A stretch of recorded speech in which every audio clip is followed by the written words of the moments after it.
Good morning. Happy post-Labor Day. Hope everybody had a great weekend. Thanks for coming to the September 6th, 2022 meeting of the North County Estate Planning Council, San Diego. Thrilled to have you all here. We have a great presentation today with Pegine Grayson and Haley Kirk Dahl of Whittier Trust. We're going to be presenting on the gift that keeps on giving, how having the philanthropic conversation benefits clients and their advisors. More on that in a minute. Obviously, we're now meeting in person and thrilled to have you all here. Definitely a kind of old home week as I see people coming in and finally getting back together after the whole COVID business. Before we get started with our presentation, I've got a few announcements for you. Certainly for all of our meetings, clients are welcome. This one in particular would have been very valuable for any clients that you're working with that are talking or beginning to talk about their philanthropic legacy. So certainly invite them and pass on the invitation to any other of your colleagues or other professionals that you work with. First off, I want to bring up Doug Wilson of Douglas Wilson Company, who's a sponsor for our meeting today. Doug.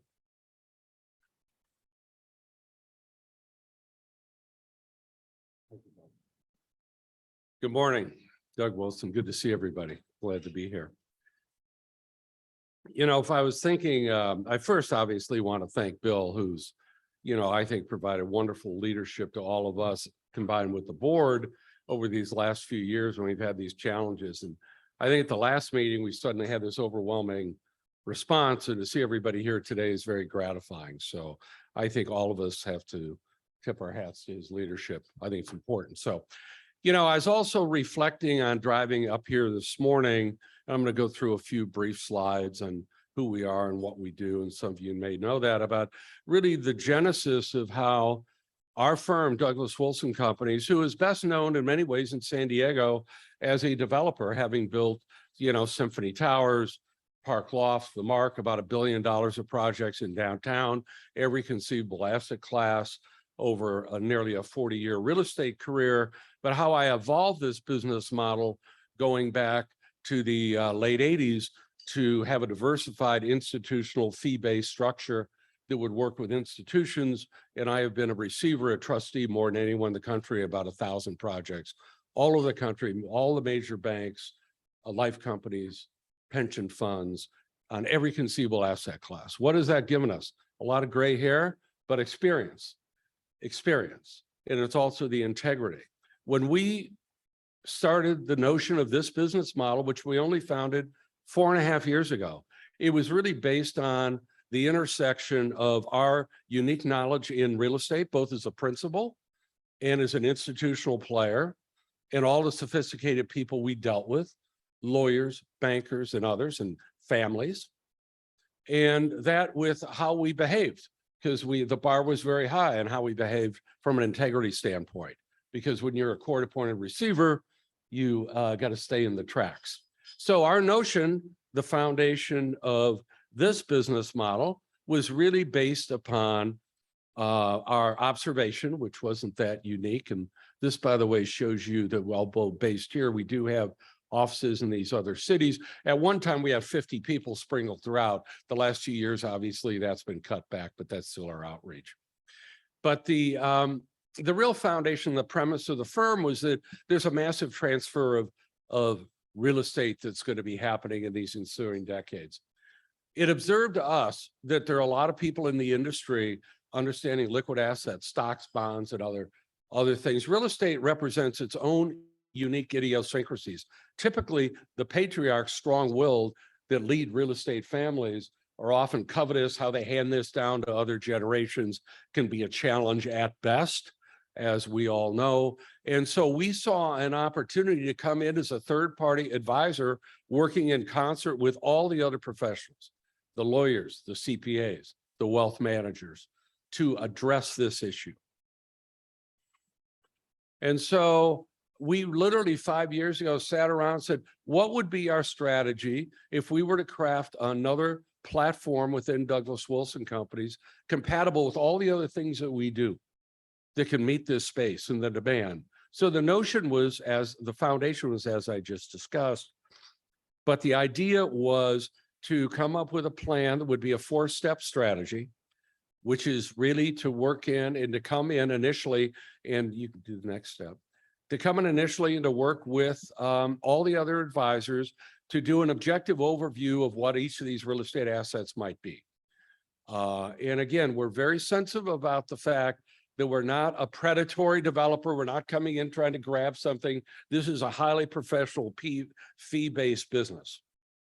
And so we come in and objectively say, where are the bodies buried? Where are the issues? Where are the challenges? And where are the opportunities? So we can objectively, holistically deal with all of these issues that you see listed here,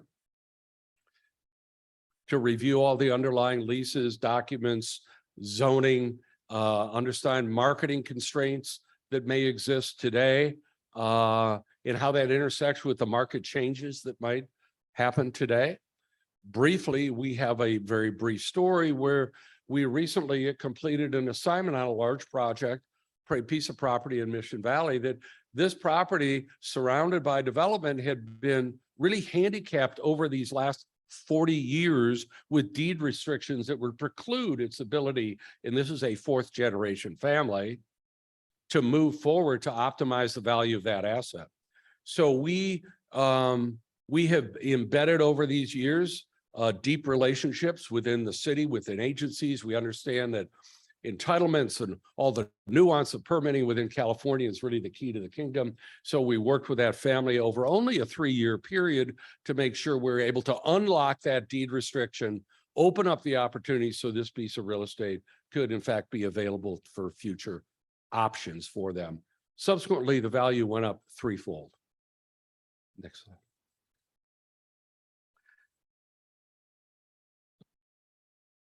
So once we have completed this initial stage, and we'll always do this for a predetermined fee, we would then come up with a report that would summarize all of these findings.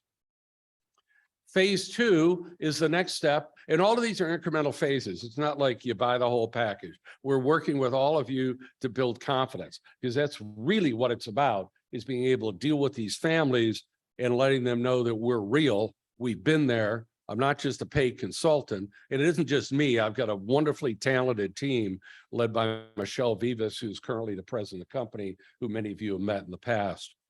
Phase 2 is to work with all of the advisors and with the family members and saying, okay, now that we understand the underlying facts and the issues in the real estate and what the market conditions are today, what are your intents? What is your strategy? What are your goals? Do you want to be involved? Do you just want to get a check? How actively do you want to be involved? And so that then we can make some grown-up decisions in a very collaborative way to work with everyone to craft a plan that would be then utilized to going forward. This is an evolutionary process. This just doesn't happen in a dictatorial way. Arrogance doesn't enter into any of this, believe me. This is all about engaging. The next phase. The next phase is after we have herd the cats, if you will, we would then develop a plan, a basic business plan. You have to have something in writing. We have to have a manual, a playbook that everyone can follow. And so this playbook, we develop again in a very collaborative basis, but we really consider this to be the foundation document upon which that plan can subsequently be implemented, which is what our ultimate phase 4 is. I'm very proud. We just celebrated the 8th anniversary last week of representing the Jacobs family, not Irwin and Joan, the other Jacobs from the family in Pasadena, the large engineering family that has the Jacobs Center in East San Diego, has 65 acres of land, a family foundation, a family board, all kinds of challenges to the real estate. We came in as their outsourced advisor to deal with the nuance of the city, the county, all of the placeholders, the neighborhood, to make sure that we crafted a plan that we did carefully, incorporate it into a very comprehensive document. And the current CEO is going to be retiring. And he sat and said, you know, we actually achieved results. We got what we wanted. Isn't that gratifying? Michelle led that effort. I had very little to do with it. But the fact is, each of these properties that we initially visited, they have moved forward. Now there are buildings being built. I mean, it's really remarkable, the transition in this neighborhood. Gratifying to see these results. Phase 4 is really the subsequent implementation of obviously what that plan is. And that's what I'm referring about to Jacobs. Now that one went on for an extensive period of time. That's kind of unique. Each of these, you know, have their own unique opportunities and challenges and how we deal with that. So, but in that one, it's a great story.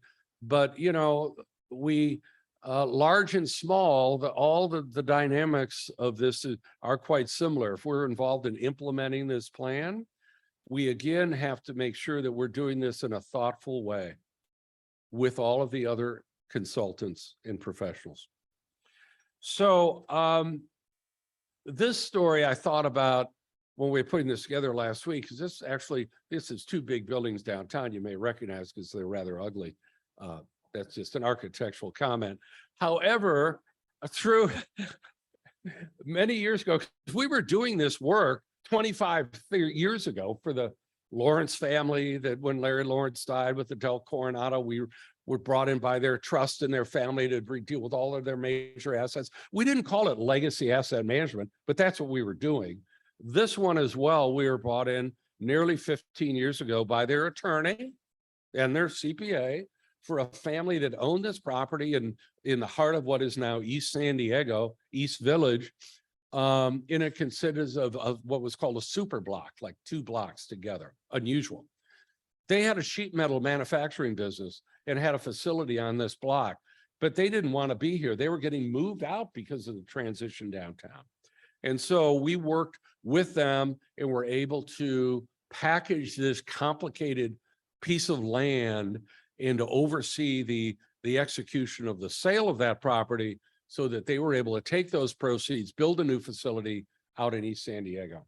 That's a great story. And now years later, I see these buildings being built, which is pretty wonderful. Now, in conclusion, it's great talking about all these projects like this and bigger buildings and the like, but the fact of the matter is, little is equally important. I mean, we have an assignment right now with a woman that owns a number of properties, one that is in Los Angeles that has some challenges. It's a retail pad for a restaurant adjacent to a mall and having a lot of challenges with the tenant post-COVID. And we came in on that assignment, although small, we approach every assignment with the same vigor and professionalism, because big is not always better. Relationships is what is better. And that's how we built this company over these years. So that's what I have. And thank you for having me here this morning.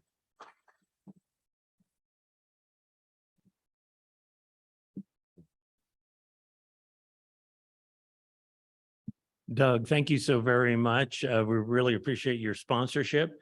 Certainly appreciate you and Robert Valera and Glenn Arnold and others as far as your help in guiding our Planning for Real Estate Family series. Clearly here in Southern California, many real estate families. And as you said, they're all unique as to what they're made up, and property rich, cash poor, you name it. So it's a series certainly worth following.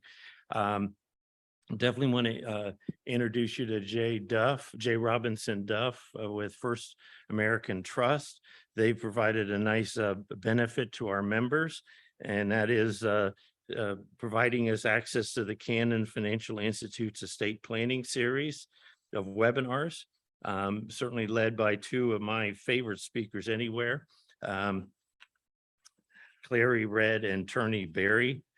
ACTEC fellows, fantastic speakers. Upcoming presentation or webinar is in September 20th, and you'll be getting an email about that. And thank you very much, Jay.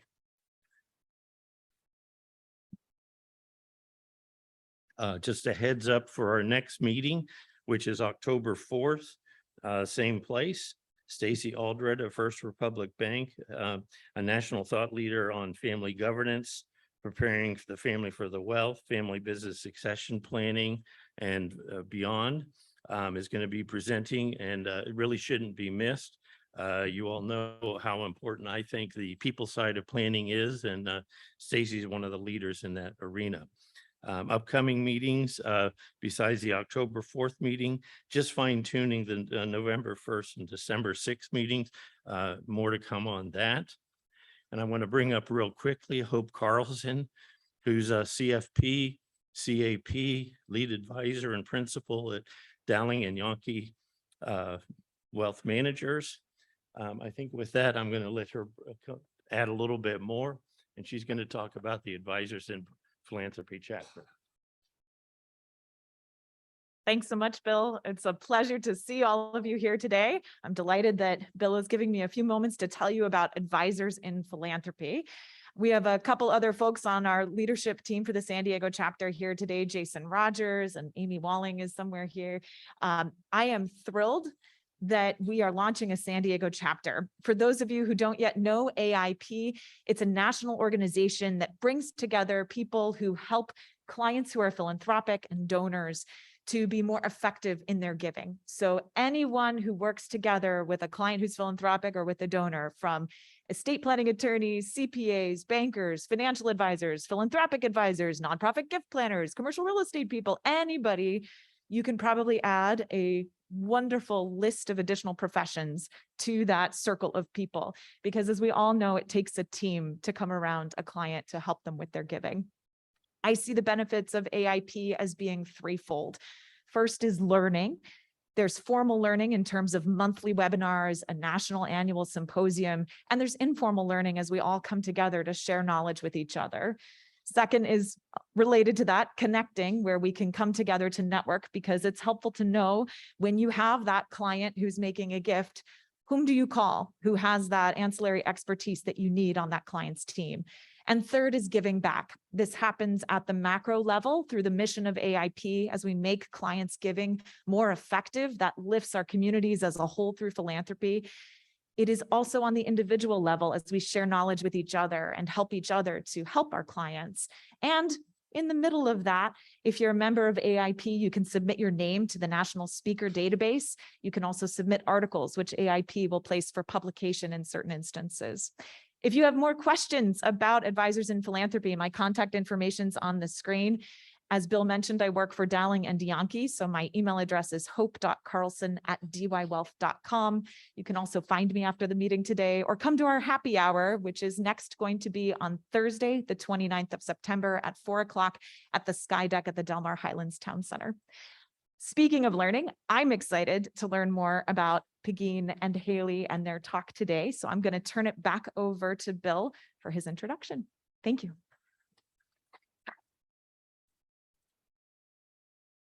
Thanks so much, Hope. Certainly attend that happy hour. A great group, obviously, folks that are focused on philanthropy, and would certainly be a great addition to your practice, and certainly a great group to get to know. Certainly go to our website. David Jacobs has really made it powerful, and log in, put in your profile, and deal with that. We do have our networking opportunities that we call trifectas. Pete, have you accumulated a bowl? And I got a bowl.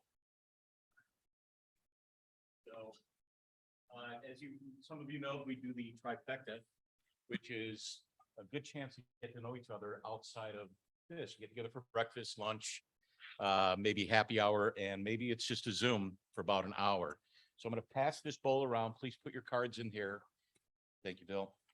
And just kind of do like that. Thank you. without any further ado, I want to bring up Pegine Grayson. and Haley Kirk Dahl of Whittier Trust.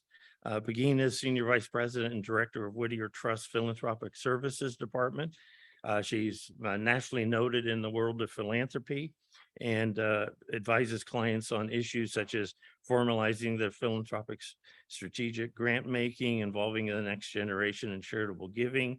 She also provides turnkey comprehensive foundation and DAF management services and shouldering all the administrative responsibilities so clients can simply experience the joy of giving and the positive impact on their families. Haley Kirk Dahl is Vice President, Client Advisor in Whittier Trust Orange County office. She's responsible for assisting in the administration and planning of high net worth individuals and their families, and develops and maintains relationships with clients and their existing team of professional advisors to provide seamless service in the area of philanthropy, family continuity, planning and trust services. She specializes in philanthropic advisory services for Whittier Trust Foundation and donor advised fund clients. Without any further ado, begin. Haley. Thanks, Bill. So good morning, everybody. Thanks for coming out so early after a super hot holiday weekend. I said to Bill, really, when he invited me for today, I thought, who's going to show up on that Tuesday morning? And he said, oh, everybody. So here you are. So thank you. This is one of my favorite topics. I'm always happy to talk to advisors about why this is such an important conversation to be having. For many of you, I think this is going to be a refresher. Many of you are probably already doing this, but we're going to just dive in. Haley and I will do a little bit of tag teaming, so you don't have to listen to one voice. And there's kind of logical section breaks. So after each section, feel free to just, jump in with questions. We are going to try not to do all the talking, and hopefully there'll be some dialogue. So we'll start, if you want to bring up the agenda. I'm going to start by just giving a high-level overview of Whittier Trust for those of you who don't know us, and kind of situate our philanthropic services in that overview so that you kind of know where we're coming from and how we work with clients. And Haley will then talk about why it's so important for clients to be philanthropic. How does it help them and their families? And then I'll jump back in and address the advisor question. Why should we advisors care about this topic? And once we do care about it, how do we implement that? And then she and I will kind of do some back and forth. Bill wanted to be sure that we had time to share some client stories. And so ways in which we have over the years used philanthropy as a tool to really help our clients, grapple with some tough challenges. Okay. Next, Whittier Trust. I'm not going to walk you through all these little charts. This is a leave behind for the most part, but Whittier Trust has, we're a privately held wealth management firm. We got our start, back in the 1930s as the single family office for the Whittier family. And we have grown organically over that, over the decades, and added services based on exactly what first the Whittier family, but now all 500 of our high net worth families want and need. We have clients in most states, and we're growing. We're at the end of last year, we're up to about 19 billion under management or advisement. The market's taken a little bit of a hit, so we're not quite there now, but on our way back there. So this is just our timeline. It's basically just to show you that, about what that organic process looked like. When the Whittiers started, they were an oil and gas family. All we did for them for the first several decades was real estate and oil and gas management. When in 1979, the family sold Belridge Oil, their oil company, for what at the time was the largest corporate transaction in history, $3.65 billion they sold to Shell. And suddenly we said, whoa, we have to figure out investment management. There's all this liquidity. And the family began to, look at how they were going to transition wealth across generations. It was time for us to become a trust company. And of course, hand in hand with that goes philanthropy. How could they make all this wealth meaningful, both in their lifetimes and for their kids and grandchildren? So just some of our differentiators, I think I'm just going to emphasize that we're incredibly flexible. Our primary goal is to, get to yes with our clients. Having, significant wealth is complex and stressful. And so our goal is just to help them simplify the management of that and provide our clients with peace of mind. Philanthropy is a big part of how we do that. These are all of the services we offer. I'm not going to focus on all of them, but it's a menu. Our clients can pick and choose. Some of them come to us and they want everything we have to offer. Others just, start off with one of those, what we call pillars, and then they may expand over time. What we don't do is draft estate planning documents. We do not, we're not looking to prepare more tax returns. We don't do audits. So for most of you in the room, we would work collaboratively with you and not competitively. And this is just a drill down on philanthropic services. As Bill alluded to, I've been here for 12 years doing this, and I haven't really come across another firm that does philanthropy like we do. We are not folks that just swoop in and provide some advice to help you close the deal and then kind of disappear into the sunset. We roll our sleeves up and step in as the outsourced central office and staff for our clients, foundations, and now donor advised funds. We've created, not because we were empire building, but again, because, our clients were asking for it. About 8 years ago, we created our own donor advised fund platform because what was out there wasn't sufficiently flexible. So we take in real estate and can hold it for a number of years for our clients. We are happy with private equity. We're comfortable with alternative assets. So all the things that I think often the big institutions or even the community foundations won't do with a donor advised fund, we do for our clients. And I'm just going to, before I turn it over to Haley, a word about our team. In Philanthropic Services, we're now 12 strong, and with one exception, we're all women. It's really a privilege to work with these extraordinary young women that I get to work with. And we have them at all ages, really, so that when we're talking about involving families ready to involve their millennial kids in their philanthropy, they don't want to be talking to me. So we assign one of our 25-year-olds or our 30-year-olds to provide that kind of philanthropic support. I'm going to stop talking and turn it over to Haley to jump into the meat of the presentation.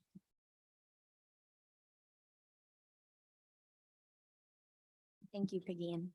I'm excited to be here. It's weird to be here. I was sitting there thinking, when was the last time have I done a presentation? And I realized they were all on Zoom. So it's strange to look out at actual faces in a crowd, but it is really nice to be here. So thank you. So just talking a little bit about how we're going to prepare the families. So, what do wealthy families usually focus on? Well, preparing the wealth for the family. I'm sure majority of you here are looking on this left side of the scale thinking, yes, tax mitigation, asset protection, investment management, estate planning documents, privacy. But often we forget to look at this other side, which is the preparing the family for the wealth. And in that scenario, what usually happens to the wealth? Well, we've all heard the phrase, shirt sleeves to shirt sleeves in 3 generations. And a staggering statistic here says 70% of intergenerational wealth transfers fail by the end of the 2nd generation for 2 primary reasons: poor family communication and inadequate preparation. So just a strong quote here. It has left me with nothing to hope for, with nothing definite to seek or strive for. Inherited wealth is a real handicap to happiness. And looking at the second quote here, I was always told that the American dream is about getting a bigger and better life than your parents had, but that dream was accomplished by my great-grandfather. So I live outside the American dream, and now it's my job to build a meaningful life apart from all this privilege I've inherited. Really like that one. And what are the human costs to this? Well, increasingly, wealthy families are asking themselves these hard questions. One, how much do we really need to be comfortable for the remainder of our lives? How much should we leave to our kids? Not necessarily how much can we leave to our kids? What can we do now to ensure that the wealth will help our kids rather than harm them? And because of the growing desire to prevent inherited wealth from hurting their kids, American parents are leaving more to charity, which is what we're going to focus on today. So why don't we start preparing the wealth for the family?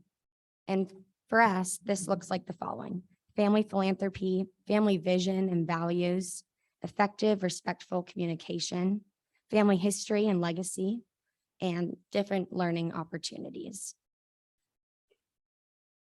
And the value of family philanthropy, is looked at in different ways. Paradoxically, families often learn more about long-term wealth preservation through the process of learning to give away than by the process of learning to accumulate and spend. And we often think of philanthropy of all these soft skills, the warm and the fuzzies, but there's also some hard skills that come from philanthropy as well. Effective teamwork and collaboration, research around nonprofits and due diligence, communicating at board meetings and getting comfortable with public speaking, leadership, accountability, and financial management of those assets. But there are, of course, soft skills as well. A belief in something greater than oneself, the joy of having a positive impact on your community, empathy, and really looking at others, an opportunity to hear and share family stories, a lot of binding across family generations, not just looking at generation 1 or generation 2, but all sharing the family conversation at the table and working across these different generations. So I'll pass it back to Pegine here to talk about why advisors should care about all of these issues.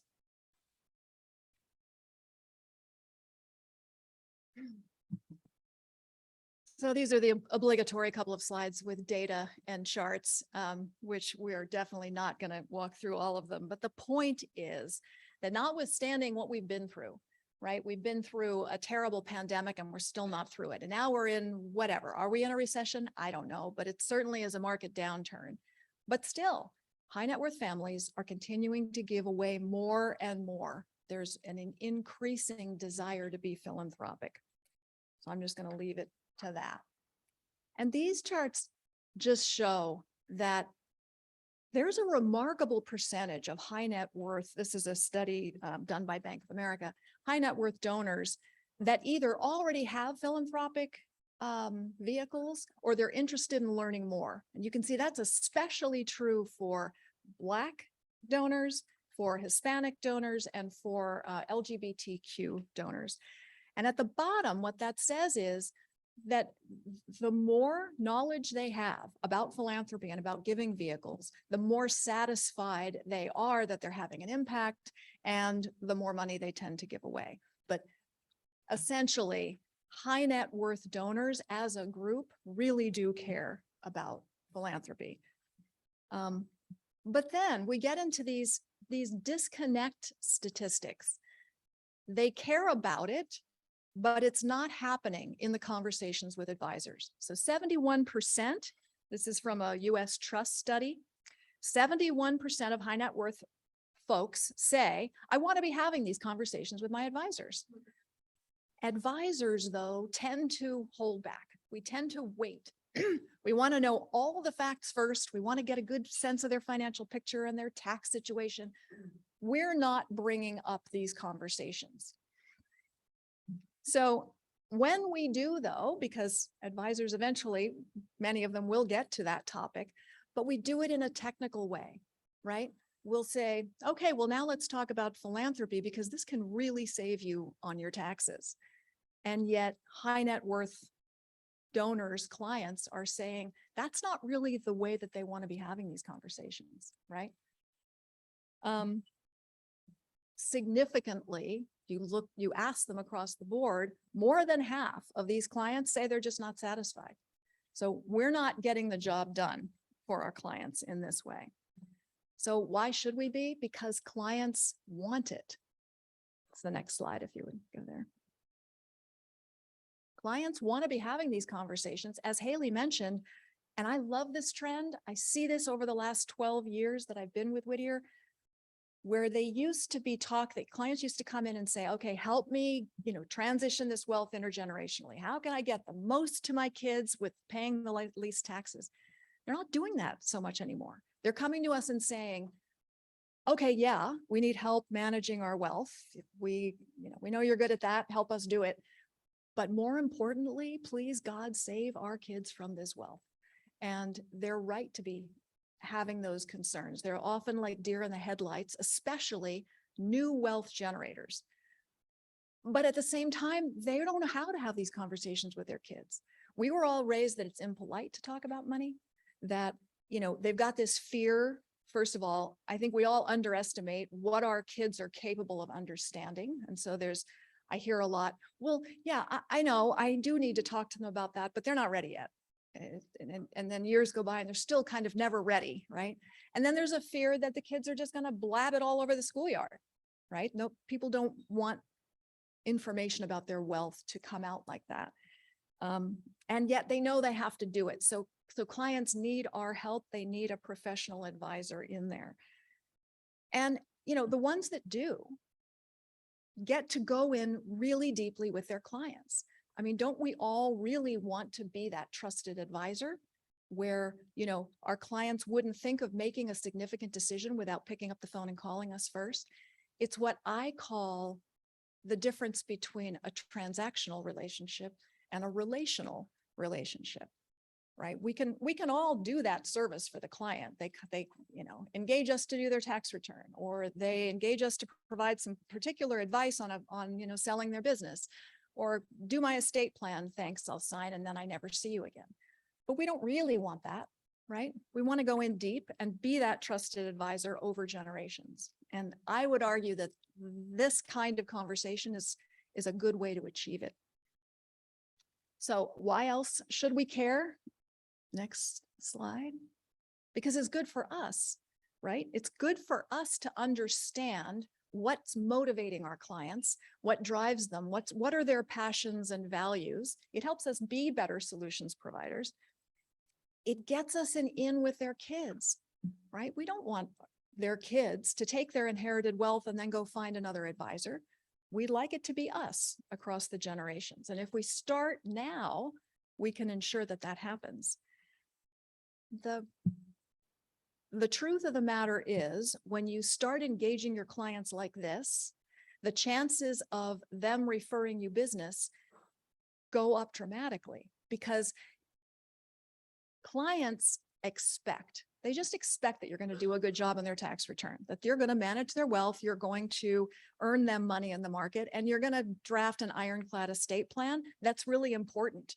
And obviously we don't want to screw that up, but those kinds of things are not what make clients sit at a cocktail party and rave about you to their friends, or break down and cry and say, my God, I never thought that a financial firm could have this kind of impact on my family, right?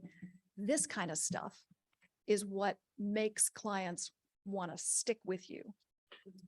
So if clients want it, it's good for them and it's good for us. Why aren't we doing it? I think it's because of our training.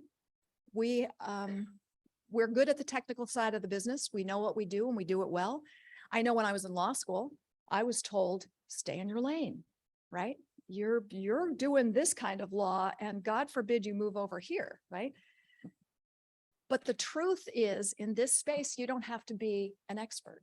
You don't have to be the one that has all the answers, all the solutions. If you start asking these questions, I think people think, oh God, I won't know what to say.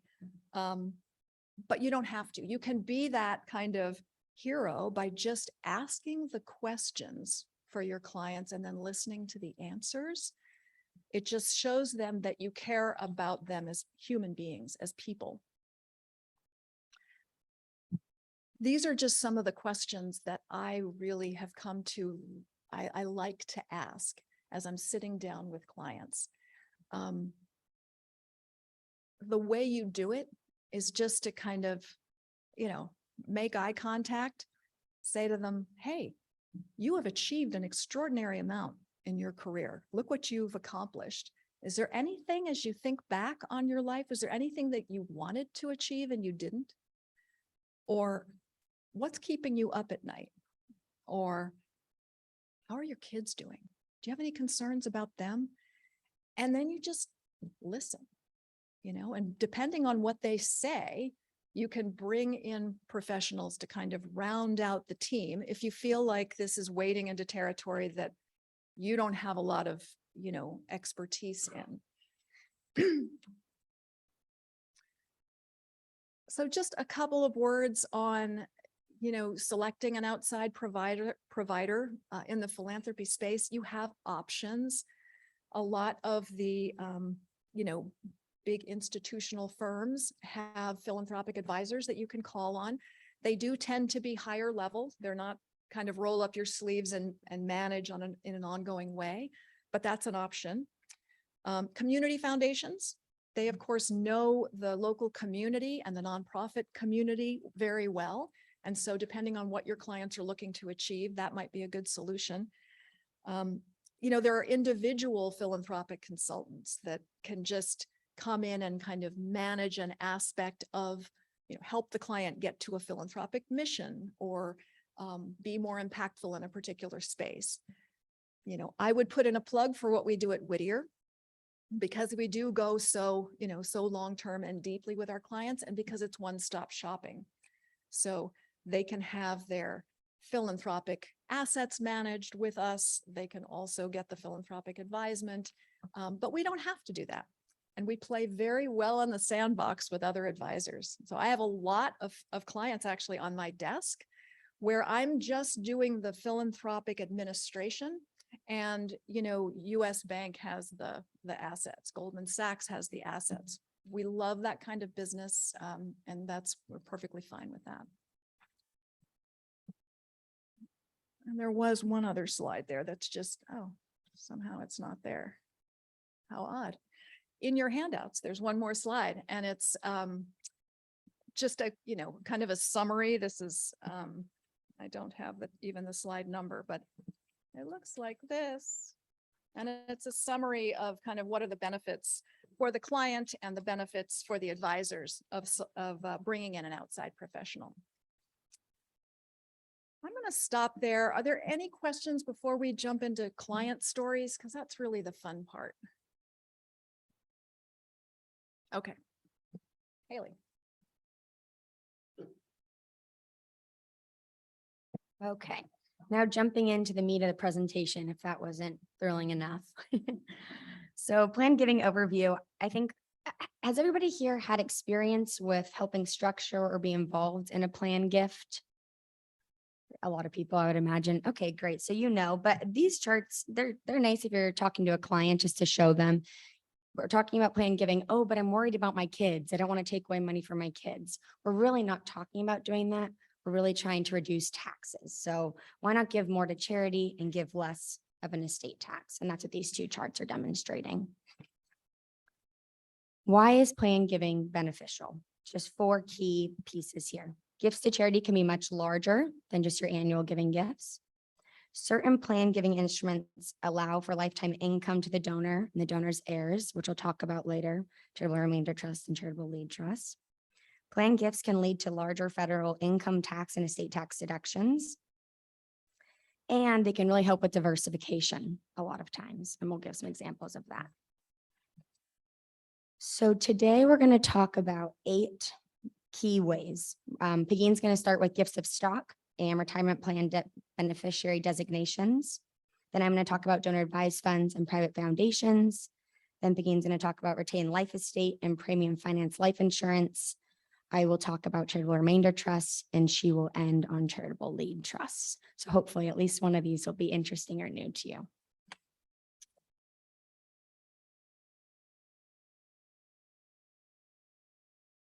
Okay, so gifts of stock are clearly not a planned gift, but I'm going to talk about them briefly at the beginning because I think a lot of us overlook that, right? If your client wants to make a gift today, the vast majority of folks will just say, okay, write that check, right? That's how most people do it. And I think we forget about our portfolio. And at least as of the end of last year, may not be quite as true now as it was in, early January, but we all have highly appreciated stock in our portfolio, right? And if you ever were to sell that, you're going to be hit with capital gains tax, and nobody wants that. So the idea is to just make your gift using, transitioning over in kind your stock shares. And then the charity gets to diversify out of them, gets the full fair market value use of those assets, and the donor gets the full fair market value deduction. I had a colleague of mine, here we are at Whittier Trust, and you'd think this would be top of mind. A colleague of mine, not in philanthropy, called me the other day and she goes, I just had this aha moment. Okay, tell me. And she goes, well, I'm chairing the board of this organization now, and I made a $10,000 pledge, and I don't have the means to just kind of pay that outright. So I was just taking, 1/12 of that out every month, and it was kind of hurting. It kind of hurt my budget. And she goes, then it dawned on me, why don't I just give them some stock? And I was like, yes, you should give them stock.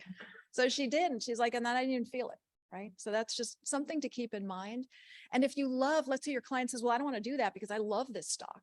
Well, you can always just make the gift and then turn right around and replace that stock in your portfolio, and you've, stepped up the basis, right? So it's just kind of a win-win.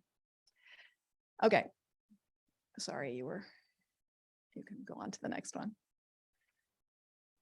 So, okay, IRAs. I'm sure most, if not all of you know that IRAs are not a great asset to leave to heirs, results in double taxation. So you really don't want to do that. If your client has IRAs that they're not really needing, they have other assets they can live on or, leave to their heirs, it's great to leave them to charity. You can either designate charity as the beneficiary of your IRA, or you can, if they're 70 and a half and they're having to take RMDs every year, the law now says that they can donate up to 100,000 of those RMDs directly to charity, and then the client won't have to pay income tax on it. So just something to keep in mind. I'll just add, and you can't give your RMD to a donor advised fund. So that one's, sometimes people think you can, but you can't, which is weird. Who here does not know what a donor advised fund is? Does everybody know what a donor advised fund is? Okay, we thought so, but this is just a nice, simple illustration if you're trying to share it with a client. Donors make a gift into a fund, which is called the donor advised fund. They get an immediate tax deduction, and then they're able to recommend grants. They are relinquishing control of those assets when they make that gift, though. So if they have control issues, this might not be the fund for them. But if they don't, this could be a really nice solution, especially if reducing taxes is their number one goal. So these are just kind of the main perks to keep in mind when we're considering advising a client or a family about establishing a donor advised fund. Like I just mentioned, the greatest kind of no-brainer is it allows for the greatest deductibility of cash, stock, and real estate. We're going to have a nice summary page in a couple of slides about deductibility limits, but if they're worried about taxes, generally this is the best fund to use versus a foundation. If they say, well, why don't I just, establish a bequest?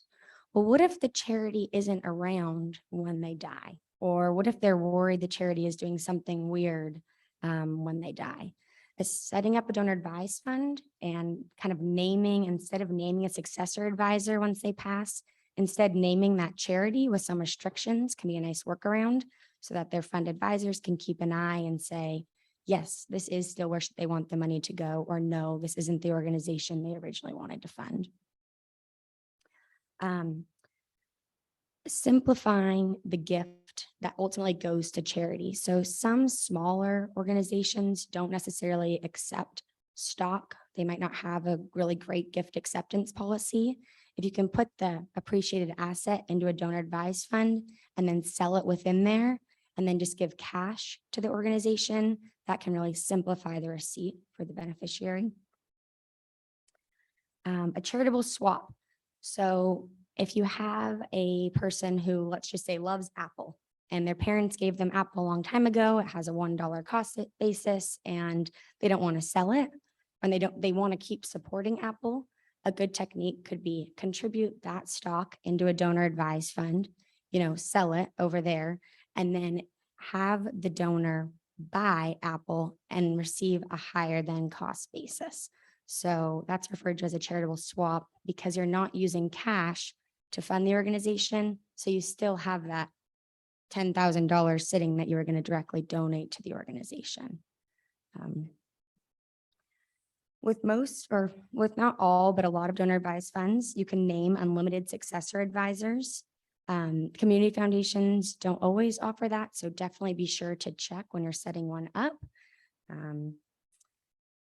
A big win for donor advised funds, you can give grants anonymously. You cannot do that with a foundation because ultimately all the directors' names are on a tax form 990.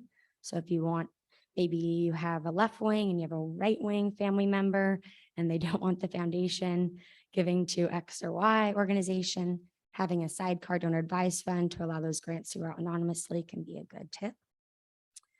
And that also leads into the last point, that the trend is really to open a donor advised fund alongside a private foundation to support these varying grants.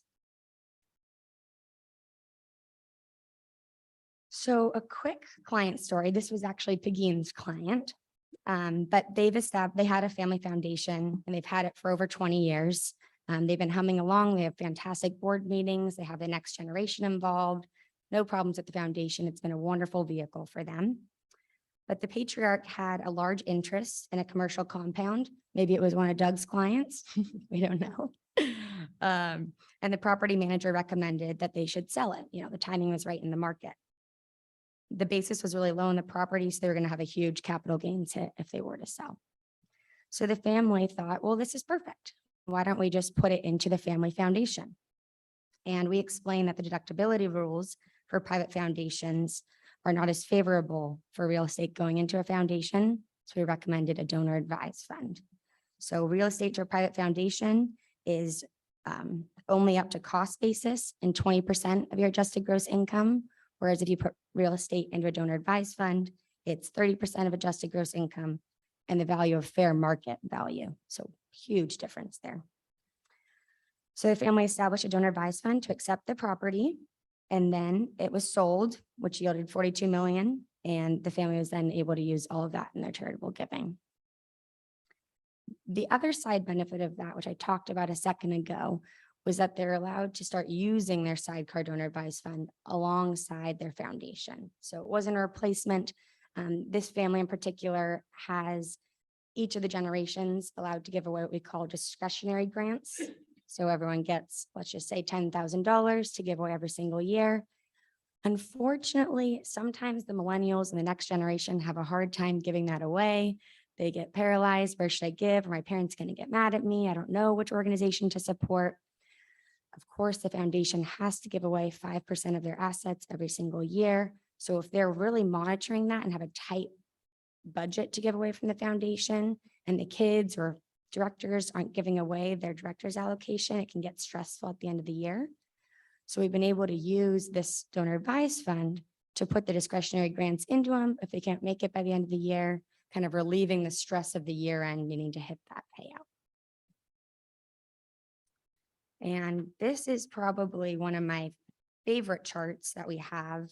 And I would recommend, if you don't have one of your own, maybe tagging it and replicating it, just a really nice cheat sheet.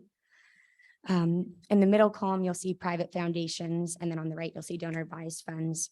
The big stars that I at least put on my page here, there's no tax filings for donor advised funds. You don't have to have that 5% annual distribution, and you don't have to have all that compliance like meeting minutes, bylaws, audits potentially, and those deductibility limits that we spoke a little bit about, which are much more favorable for a donor advised fund. But what you'll notice towards the bottom, the ability to grant to other public charities or pay stipends or expenses for board service. That's a no for donor advised funds. So in a second, I'll talk about a story of when you might want to suggest a foundation. You're probably thinking donor advised funds, they solve all the problems, but not necessarily.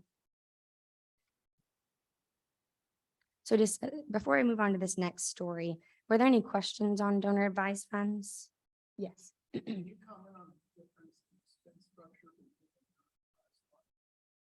That is a fantastic question. Yes, the question for the online folks was, can you talk to the expense difference between a private foundation and a donor advised fund? A donor advised fund is much, much cheaper than a foundation. So with a foundation, you're going to have your investment management. You might have to pay for an audit. You're going to have to pay all your CPAs for your tax filings. And then you may pay board members if they're getting paid for their service. You're going to pay your annual fees. You're going to pay your excise taxes, and you're going to pay for the initial setup. I haven't set up a recent foundation, but $20,000, you have to pay an attorney. So attorney, you guys know your fees. Donor advised fund, much, much cheaper. You really just set up the fund, and every fund is feed on a different tiered basis. For us, we charge our donor advised funds generally 1% of their assets. And then there's no other fees because you don't have all those other compliance matters to deal with. Yes.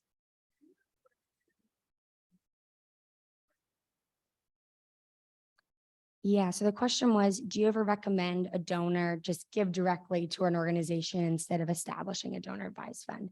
Absolutely. Yeah, I mean, there are cases where someone just wants to give $5,000, $500. $500 is a really good example. A lot, 5 million.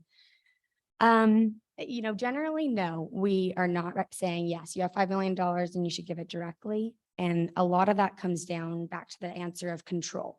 I think a lot of donors do want to have at least some oversight of what's happening within the organization. So instead of saying, here's a $5 million gift, a lot of times we'll have them write up a multi-year agreement as a pledge through the donor advised fund. So that you are allowed to do that. You can make multi-year grants out of your donor advised fund. I have a donor advised fund that has 3 large multi-year commitments. So they've committed the funds to the organization, but they're not giving them outright. Yeah.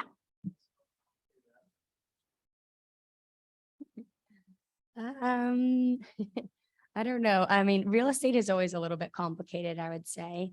But probably, I mean, we've had some private equity, which if you ever have a privately held company that's going into a donor advised fund, we have our donor advised fund advisor review all those subscription documents before we accept it.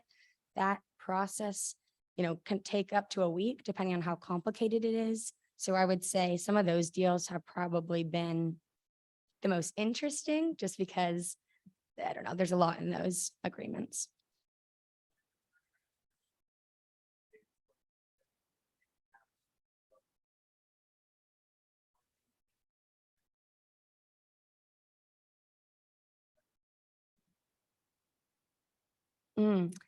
It's a good question. Do you want to answer it?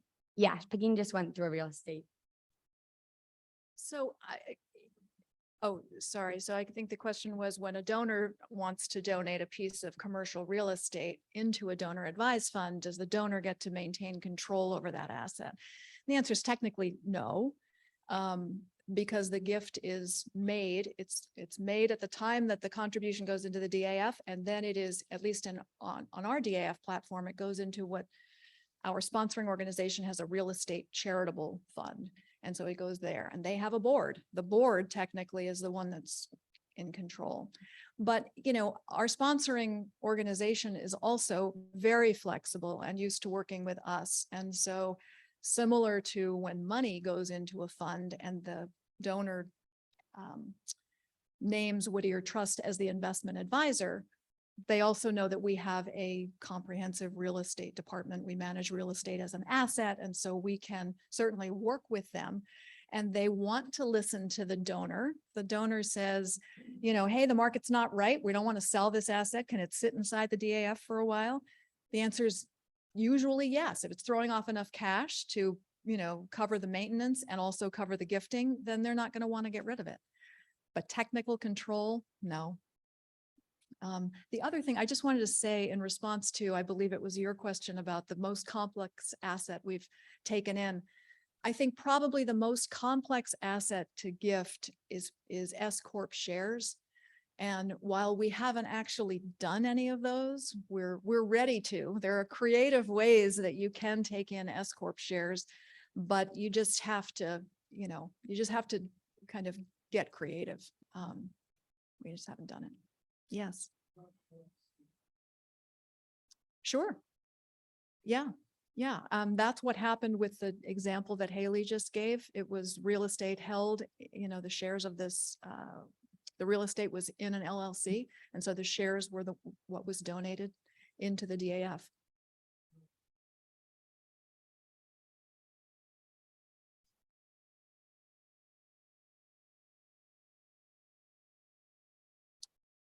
Yes. So you're right. If it's an operating business that's sitting inside an LLC and that's sitting inside the DAF, then yes. And it's going to be the value of it will be discounted if it's a minority interest, but yeah, no, that's right. Yeah.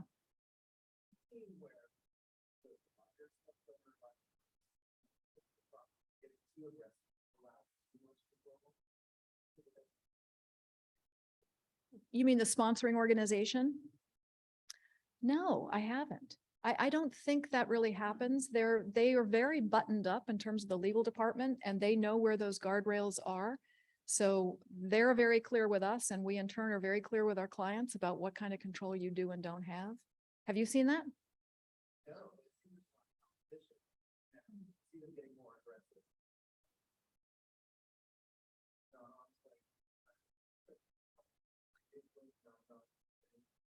Yeah. No, I haven't seen that. But for example, technically speaking, Haley mentioned multi-year grants out of a donor advised fund. That maybe that's an example. Technically speaking, a donor, you're not able to do that as the donor. You don't own those funds, you recommend. And so you can't obligate the sponsoring organization to make grants over a number of years. But the way we structure those agreements to say that the donor is committing to recommend, and as long as there's sufficient funds in that account, this is what's going to happen. And so on the flip side, the charity side, they have to have gift acceptance policies that will specify, can we count that gift? Is that good enough for us? And we don't run that show, but there are ways to be creative. And I think on the real estate side, it's similar. We can't promise our clients, just like all of clients who have made their wealth in real estate, they love their real estate. They don't want to part with it. So they want to say, okay, so if I put this into my DAF, can they hold it for 20 years? Because it's always going to throw off cash. It's a great asset. And I have to say, well, no, I can't make you that promise. But what I can say is that in our situation, the real estate charitable fund has committed that as long as there's sufficient cash, that they will hold it for 5 to 7 years. They might hold it longer, but no, I can't promise you that. So. Yeah. Great. Thank you. Great questions. Nice to have some interaction there. So just a quick story of, a scenario where you might recommend a foundation. This was a family that sold, and this is actually one of both of our clients that came in a couple of years ago. So a family recently sold their business and they had cash proceeds and they wanted to start formalizing their philanthropy by establishing some kind of charitable vehicle. So cash can be a good trigger for maybe you don't necessarily have to really recommend a donor advised fund. Maybe a foundation might also be a good option, just given the deductibility limits. They also wanted to involve their adult children, and they really, really wanted to support Alicia in her role within philanthropy. She's always been interested. She wanted to become an executive director one day. She'd taken a lot of classes in philanthropy. She'd really been putting her hand up to say, I want to run this foundation for us. But she didn't have any kind of legal background expertise, so to speak. She just was interested and really wanted to be involved. So after discussing the pros and cons, they chose a foundation so that they could employ Alicia as the paid executive director. But then there's still the worry about, well, does she really know how to, file a 990? Does she know about the annual filings that have to happen at the state level? Does she know how to calculate a 5% payout? Does she know how to write meeting minutes? The list can go on and on. So they hired us to manage the administration on the back end. So we are conducting due diligence on the nonprofits while she goes out into the community and does what she enjoys. So we kind of call this the benefits of outsourcing your foundation administration. So some examples, she'll go to the conferences. She has meetings every week with the nonprofits the foundation is supporting. She goes on webinars and talks about their family kind of forward-thinking philanthropy. And then she'll send us emails that say, okay, we want to make a grant to the Humane Society. Can you please process this? And we'll go on the backside and kind of save the source document, run a charity check on GuideStar, process the check, send her the award letter to review, send her the grant agreement to review, and then we'll mail that out. So we're doing all the paper trailing and backside while she's just enjoying, the benefits of philanthropy. And it gives her parents a lot of peace of mind. They love that she's able to go and do all this, and the foundation does pay her a salary. We process that payroll for her, and they don't have to worry about getting in trouble or any of the compliance issues. And this is just a summary of that. So some of the benefits of outsourcing: peace of mind, reputation protection, self-dealing can be a really big one. This individual, she's done some creative grants, but we've been sure to kind of document everything. And the foundation is actually having an audit next year for this tax year. They just had another big inflow of cash. It's about $3 million. So that's pushing them above that 2 million threshold that requires an audit in California. So the executive director was a little nervous. And we said, don't worry, we've got it all on file. You're doing great. Nothing to worry about. And not in this family situation, but often there are those sticky family situations at the board level, kind of the uncomfortable ones, and we're all sitting around. Having someone, an outside philanthropic advisor there to help smooth over those conversations, to make it more of a business setting for foundation meetings instead of maybe just having a bunch of family conflicts, can be really helpful.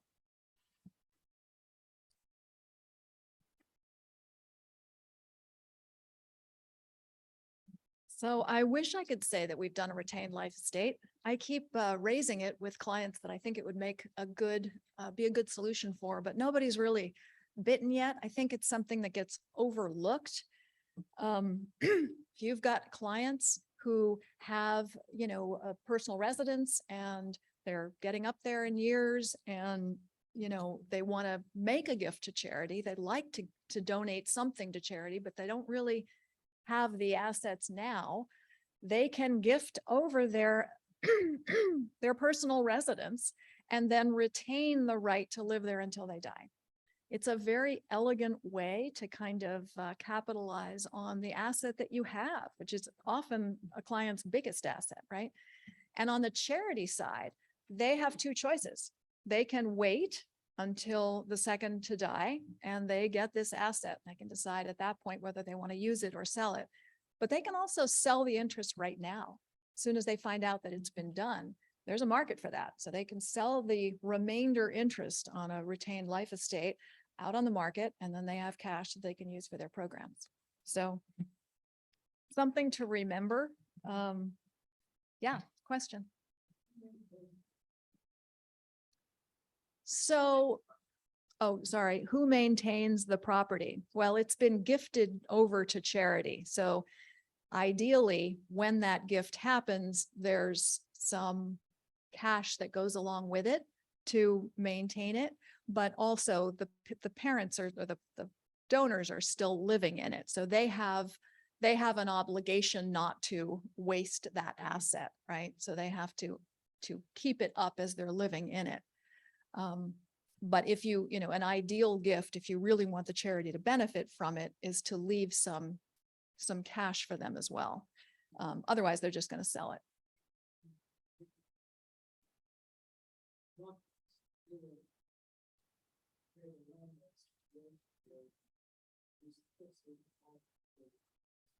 Yeah, it could get sticky. if you don't have a good relationship with the ultimate beneficiary, I think it's not a solution. If you don't, you wouldn't want to suggest this unless it was a beloved charity that this is, they have a long time relationship with and they really wanted to benefit them. Yes.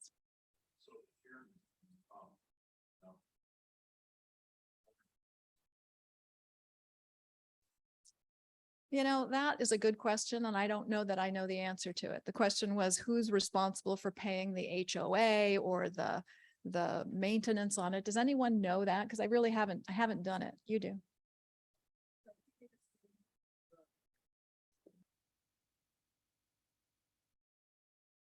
Hmm.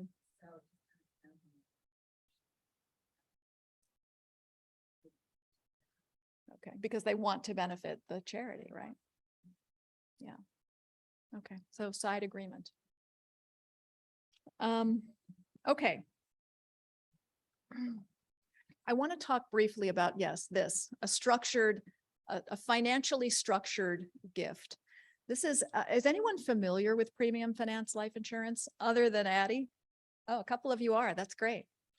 So this is admittedly a complex structure, but once you get it, it's the most beautiful solution for helping a high net worth client make a gift that is so much bigger than what they otherwise would be able to do. You have an expert in the room here. Her name is Addie Murdoch, and she's with the Burgess Group. So if you have any specific detailed questions, I'm going to direct them over to Addie. But the way it works is a client who must be insurable, right? So we're talking about a high net worth person who's, maybe between 40 and 70, 75 maybe, but they have to be insurable and pass that exam. 83 is the oldest that they've done. Wow. Okay. A healthy 83-year-old. All right. So the donor establishes an ILIT, which is an irrevocable life insurance trust, right? The trust then buys an insurance policy, a life insurance policy on the life of the donor. What is it? How does it buy it? The donor does not buy this policy. The trust does it by taking out a bank loan to finance the life insurance policy. The donor does not make the payments on that loan. The donor does not put up a personal guarantee. What happens is the loan payments get capitalized. The donor just needs to put up collateral for the first few years of this structure. So the donor has a, $15 million, investment account somewhere, and that collateral gets set up that way. And over time, as the value of the policy grows, eventually the loan gets paid back, and it just grows in value over time. So two things can happen vis-a-vis the charity. The charity is named as the ultimate beneficiary of this policy. Either the charity gets nothing until the donor dies and then gets this massive infusion of wealth, or over time you can begin, once the policy is, has enough value, it can be kicking off annual payments to charity while the donor is still alive. So it's a really great solution for essentially creating wealth out of nothing but the donor's insurability. And the donor gets to make a gift that is 5-10 times what he thought he could make. So something to keep in mind, and please call the Burgess Group if you want to execute on that. Are there any questions on that before we move on? Okay, Haley's going to talk about split interest trust. Wow. Pegine got lucky. There were no questions on that one. We just really wrapped our heads around it. So yes, we do have a couple of clients that are working on them, which is great. Okay, so moving into split interest trusts, what are they? It's a trust that names both charities and individuals as beneficiaries. I think of them as when your interest is split. It's easy to remember. And there are two main types. I'm going to talk about a charitable remainder trust, and Pegine's going to talk about charitable lead trusts. And within those, there are multiple variations, the difference between a unit trust and an annuity payment, which we'll talk about. So charitable remainder trust. I chose this one over charitable lead trust because I recently helped a client set up a charitable remainder trust, and it really is a gift, and it's fun to see it from the beginning because it really can be the perfect solution for a certain client. So what happens, and I love this illustration at the bottom here, a donor will make a gift of stock into the charitable remainder trust, which is a tax exempt entity itself, and they will get back a tax deduction, which they can carry forward for 5 years out of the trust for a number of years or lifetime. The donor or their heirs, whoever's named, will get regularly scheduled payments, usually quarterly. And then at the end of the trust term, the remainder that's left in there after all those annual payments were made goes into a charity, donor advised fund, or a private foundation. So in my scenario, just quickly, what happened was a husband and wife. The wife had inherited a ton of low basis stock with a $1 basis, and all of their savings, all 50 million, is within this stock. It pays amazing dividends. It's a fantastic stock, but they're just not diversified at all. So we talked earlier about the opportunity to diversify assets. This was a really good way to do it. So they transferred about 5 million into a charitable remainder unit trust, and they're getting their quarterly payouts now. And with those quarterly payments, they actually have a margin account. So we're starting to pay down the margin account every quarter as they get an annual payment. They don't need the cash, but they do want to reduce their margins. So it's just been helpful to kind of chip away at that. And within the trust, we've been selling, slowly selling the asset just to give them that diversification instead of it all being in that one stock. And at the end, they've actually named a donor advised fund. They have 3 children. So their hope is, or their plan is, when the remainder passes to the donor advised fund, their 3 kids will become the advisors on that and start getting involved with their charity. Some tax considerations here. You might have thought on the last page, wow, they're tax exempt entities. That is fantastic, which it is. And when you're selling the appreciated property, like I mentioned, they're selling that low basis stock. There's going to be no capital gains triggered within that entity. Although when the income is distributed, so this is when the tax comes in, out of the CRT annually to the beneficiary, in my scenario, it was the husband and wife jointly, it's paid out worst first.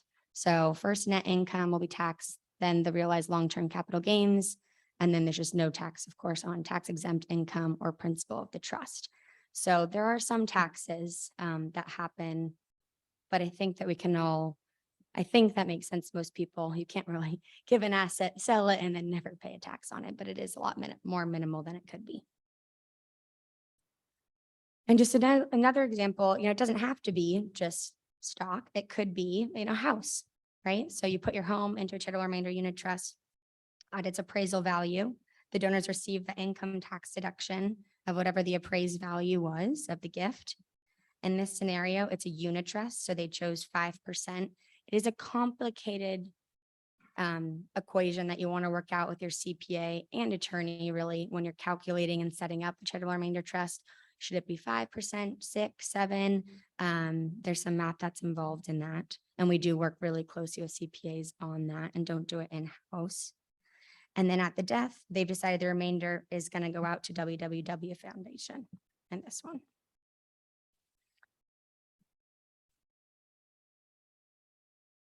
And these are just some quick tips. When should I suggest a charitable remainder trust? Very common one is when your beneficiary needs an income stream. They want to get an immediate income tax deduction.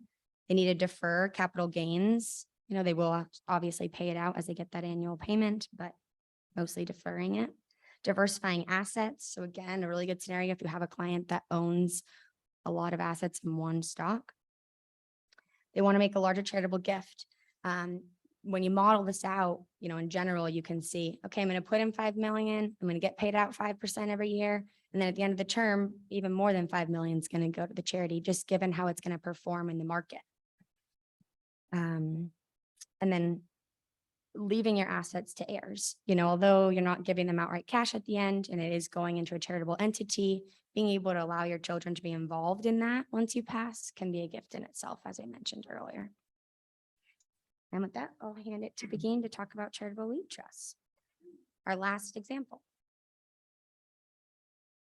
So before I jump into CLTs, I did want to just return to, I think it was your question about, do we ever, recommend that the gift just be made directly? And I think the answer is yes, right? It depends on what the client's trying to accomplish. If they're really focusing on their family and their kids and their legacy over time, then we try to talk to them about choosing a vehicle. But if this is a couple, I had a client like this where, there weren't any kids and they just were genuinely philanthropic and wanted to do something meaningful during their lifetimes for their alma mater. And sure, then that makes sense to just take that gift. Depending on the size of the institution, you may not want to just dump 15 million right off the bat. Sometimes that can hurt a charity rather than help them. But if you're talking about a big university or hospital, obviously that's not the issue. So it's just a matter of knowing what your clients are trying to achieve, Okay, CLTs. So sometimes people talk about charitable lead trusts as the opposite of CRTs. In a way, that's true. Not every way. A CLT functions like a CRT, except the beneficiaries are reversed. So for clients who want to fund upfront a charitable vehicle or a charitable entity, that's how a CLT works. Donor puts the asset into the trust, then the income payments are made out regularly to charity during their lifetime, and then ultimately the asset reverts to their heirs. It's a very elegant way, as you'll see in the example I'm about to talk about, of funding your charitable vehicle, to make sure that by the time you pass, you've got a significant vehicle to leave to your kids. There's a way in which talented estate planners can structure it. It's called a zeroed out CLAT, where if you do the math correctly, you can essentially value the charitable asset at the same value as the assets that are going in, such that there will be no tax, no transfer tax. And the value of the asset that's passing to your heirs ultimately is considered zero. So it's a great way to do this. At the time you establish the CLT, that the value of that asset going to your heirs is fixed in time. And so if, as you hope and assume, over time, your asset's going to do better than the AFR, then you're going to get a whole lot of assets out of your estate, ultimately passing to your heirs free of transfer tax. So it's a lovely thing to do. We don't see it nearly as often as we do CRTs, but I'll tell you, this is how the primary foundations of the Whittier family were funded. So I'm going to focus on one of them. Oh, the other thing to remind you is that CLTs are not tax exempt entities. So it's there's some complex rules around who gets what deduction, and it depends on whether you set it up as a grantor or a non-grantor trust. But I'm not going to go into all those details there in the slides. So back in the 80s, Max Whittier's daughter, Helen Woodward, loved the Helen Woodward Animal Center. It was her baby. She started it. I see Renee in the back. Hi. So as she was thinking about doing her estate planning, the question was, how can I benefit my daughters? I want my two daughters to get something from my estate, but how can I first and foremost ensure that there's perpetual support for my beloved charity? Her daughter likes to say, her daughter Wynn, who is now in her 90s, is one of my favorite clients. And she loves to say that mom liked animals more than she loved people. People let you down and animals never do. So anyway, Helen really wanted to make sure that the center, the animal center, had perpetual support. She could have set it up where over the course of the payout of the CLT that she established, that it was paying out directly to the center. But instead, she funded her own foundation. And I would argue that over time, that has been better for both the center and her family. So she puts in 20 million. You can go to the Next slide. That was Helen on the beach with her beloved dog.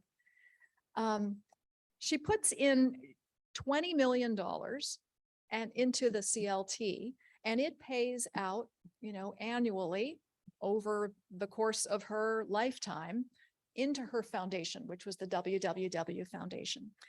When she passed, the WWW Foundation had received $25 million, and then about the same amount passed to her daughters. So it was really a home run structure for this family. And that was, I guess that was in the early 80s that Helen passed.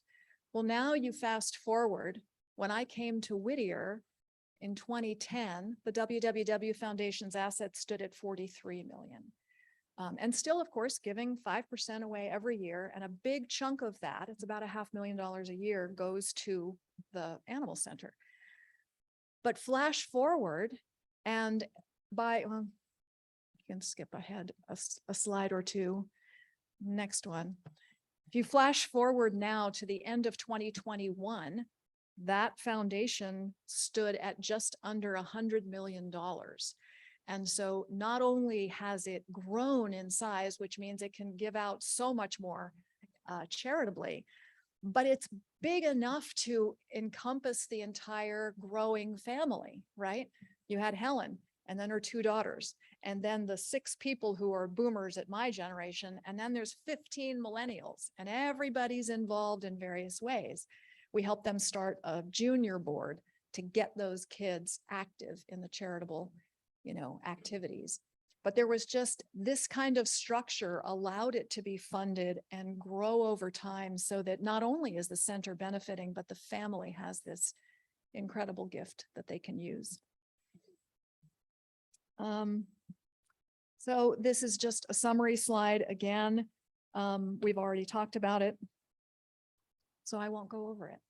But are there any questions about the Whittier family or CLTs generally? Okay. Back at you. Just our last 2 slides here. Pegine got to be the opener, so I get to be the closer. So just some points to remember when you're gift planning. Limitation of typical charitable gifts, limited to just check writing in your current cash flow. A bequest happens at death, so the clients don't get to experience it.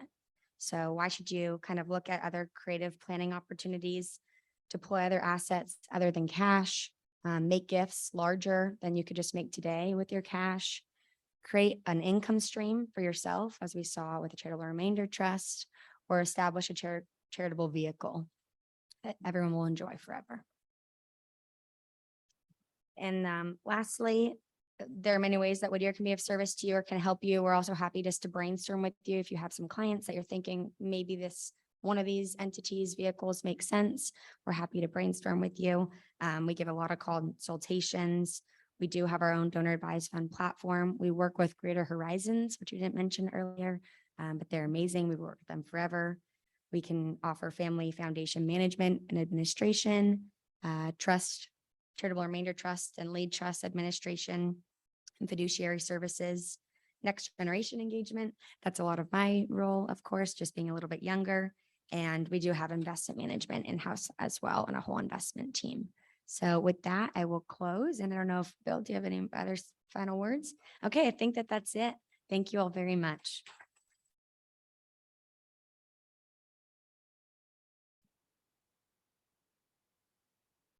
Thank you all so much for coming. Doug Wilson, really appreciate your sponsorship and really being part of the Planning for Real Estate Family series with Robert Valera and Glenn Arnold and others. Certainly a big part of our program. And of course, the legacy aspects of the Douglas Wilson Companies is a nice fit. Fits in perfectly with the great world of philanthropic planning. Pegine and Buddy Thomas, RJ Kelly, and I are part of the Purposeful Planning Institute. And this is the group that deals with the people issues. And there's nothing more that really greases the skids in dealing with the people issues with the family as family philanthropy. So thank you so much for pulling that together. obviously I learned that Whittier Trust can actually consult with each of you, including the wealth managers, on philanthropic needs of your clients, and you can still manage the assets of your financial advising clients. Haley had a nice piece on different questions that you can ask of your clients. And that's really the whole starting point that each of us can do is we meet with our clients. And of course, coming up, the AIP event, which is a group of people that all believe in the philanthropy, giving back, leaving a legacy. Certainly come and attend that happy hour. And we're thrilled that you could be here.